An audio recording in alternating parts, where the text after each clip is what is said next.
जय हिंद, आदाब, नमस्कार। आप सभी का स्वागत है क्राइम फ्रेम के एपिसोड नंबर 10 में। अगर आपने चैनल को अब तक सब्सक्राइब नहीं किया है तो सब्सक्राइब कर लें, बेल आइकन दबाना ना भूलें। आज के इस वीडियो में हम आपको बताएंगे कि वो कौन अफसर है जिसने दी नकाबपोश गवाह को पीछे हटने की धमकी। और इसी बीच एक नया गवाह हिम्मत कर सामने आया है। और क्या हुआ खुदाई के 5वें दिन? क्या एसआईटी को कोई और कंकाल या सबूत मिल पाए जैसा उस नकाबपोश ने कहा था, या फिर से एसआईटी को खाली हाथ लौटना पड़ा? बने रहिए वीडियो के अंत तक। खुदाई के 5वें दिन यानी 2 अगस्त को हमेशा की तरह एसआईटी की टीम, फॉरेंसिक टीम, एटीएस की टीम और बाकी की सभी टीमें मुस्तैदी से तय समय में मौके पर पहुंच गई। साथ ही नकाबपोश गवाह भी उन्हें रास्ता बता रहा था। और 2 अगस्त को साइट नंबर 9 और बाकी की साइट्स की खुदाई का काम होना था। मौके पर पहुंचकर साइट नंबर 9 की खुदाई शुरू की गई और गड्ढा जैसे जैसे गहरा हो रहा था, वहां खड़े हर शख्स को यही लग रहा था कि शायद यहां से कुछ न कुछ ज़रूर मिलेगा। पर लगभग 10 से 12 फीट का गड्ढा खोदने के बाद भी वहां कुछ न मिला। उसके बाद एसआईटी की टीम साइट नंबर 10 की तरफ चल पड़ी, पर वहां भी उन्हें कुछ हाथ नहीं लगा।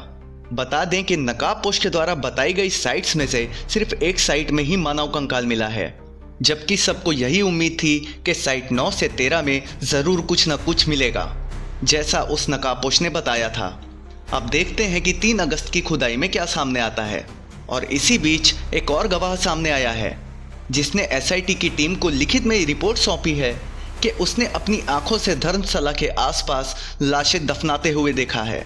और अब उसकी गवाही से अन्य स्थानों का भी पता चल सकता है। उस गवाह का नाम है जयंत टी। अब देखना यह है कि जयंत इस केस में कौन कौन से खुलासे करता है। उधर उस नकाबपोश गवाह को धमकियां भी मिलने लगी हैं। ये धमकी किसी और ने नहीं बल्कि एसआईटी के एक अफसर ने दी है, जिसकी जानकारी नकाबपोश ने अपने वकील को दी।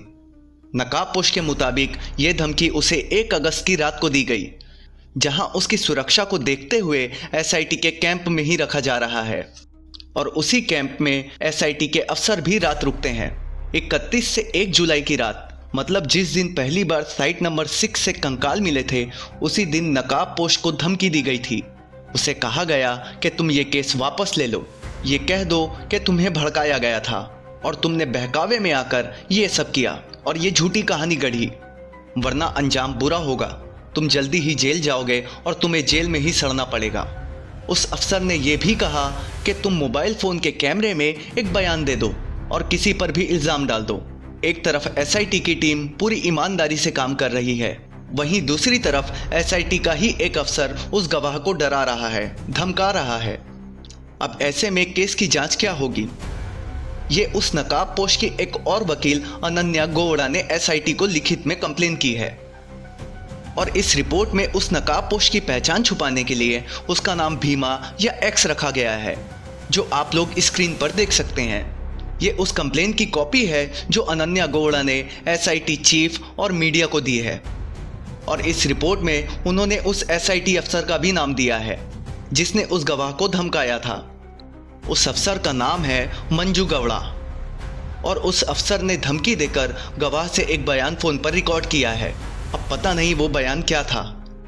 अनन्या ने एसआईटी चीफ से ये मांग की है कि इस अफसर को जांच से बाहर किया जाए।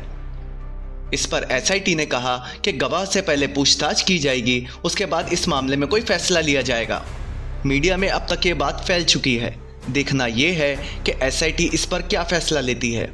ऐसे ही अपडेट्स के लिए बने रहें क्राइम फ्रेम के साथ। जय हिंद।